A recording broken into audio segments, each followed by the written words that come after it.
Jadi, assalamualaikum warahmatullahi wabarakatuh. Jadi kita di sini, saya Royadi Kayanto bersama teman saya Kais Kalia Lintang akan mendemokan bagaimana alat prototype Max 30-100 itu bekerja. Jadi berikut ini adalah tampakan dari alat yang telah dibikin. Oke, ini ISP32-nya dan di sini kita menggunakan breadboard dan di sini sensor Max 30-100-nya.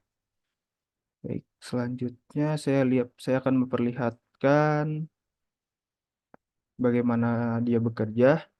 Alat ini itu bekerja pertama dia akan kita menaruh jari kita di ujung sensor yang nanti sensor akan membaca heart rate dan SpO2 yang ada pada. Nah, tetapi di sini kurangnya adalah sensornya tidak terlalu sensitif, jadi perlu letakkan jari di tempat yang bisa dia baca. Itu biasanya di samping seperti ini. Ya, jadi bisa kalau misalnya udah terlihat di situ. Baik, selanjutnya data tersebut akan dikirim menggunakan protokol MQTT yang akan dilihatkan oleh teman saya, Kais.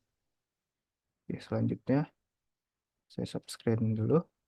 Oke, boleh teman saya. Oke, sebentar, saya coba share dulu. Oke, udah ada.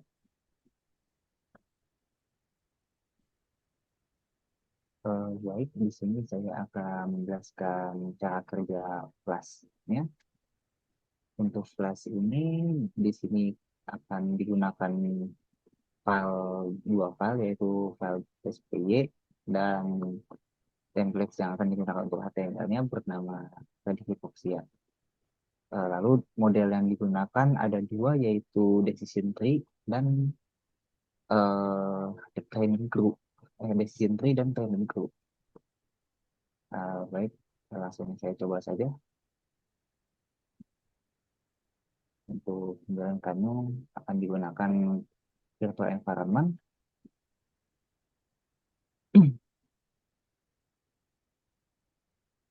Sebentar, agak lama apa untuk menjalankan programnya pertama kali.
Nah,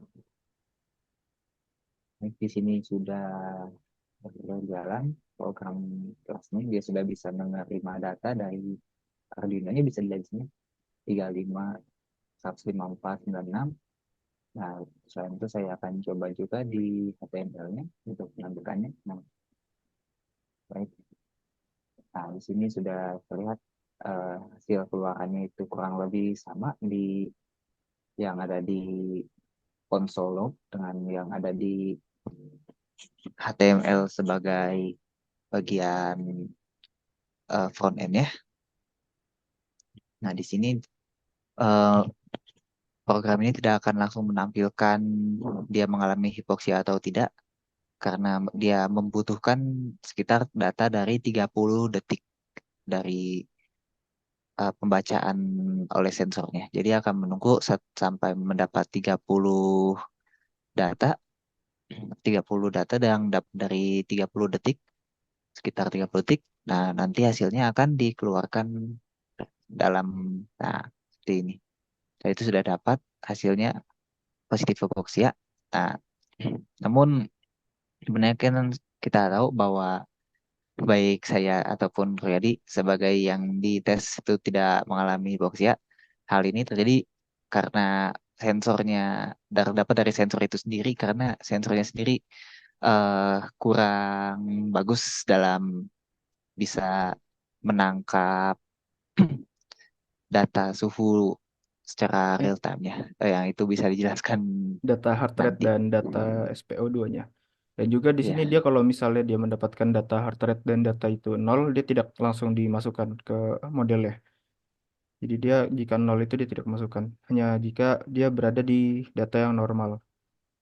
Data normal itu ada 90-an ke atas untuk SpO2-nya dan 50 ke atas untuk heart rate-nya.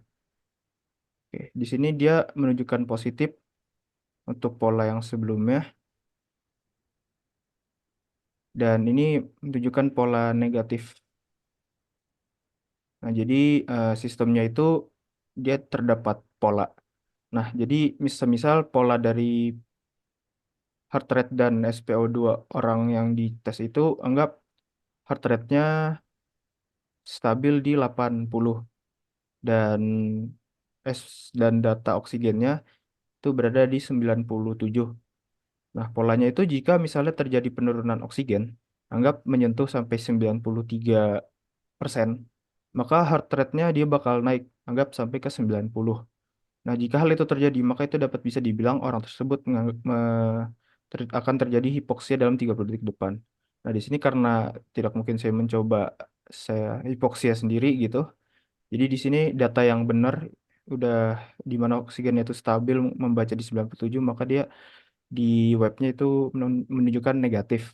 Berarti tidak terjadi hipoksia. Tetapi saya bisa mengakalinya yaitu dengan mencari data yang di bawah 95.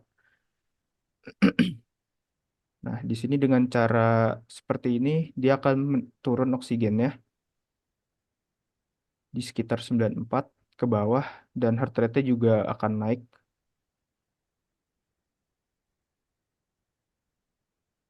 Oke,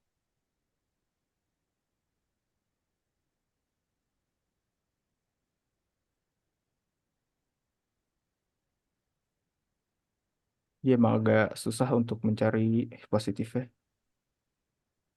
Nah, segini seharusnya bisa karena dia di bawah 95.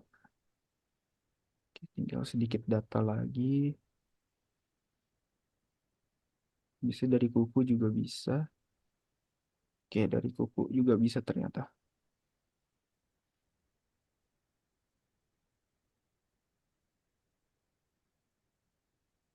nah, Nah, di sini karena tadi dilihat bahwa kadar oksigennya itu rendah dan BPM itu naik, maka hasil akan menunjukkan dia itu hipoksia dalam 30 detik ke depan.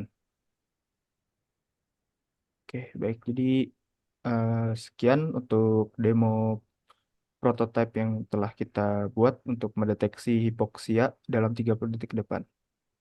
Baik, sebelumnya kurang lebihnya mohon maaf. Assalamualaikum warahmatullahi wabarakatuh.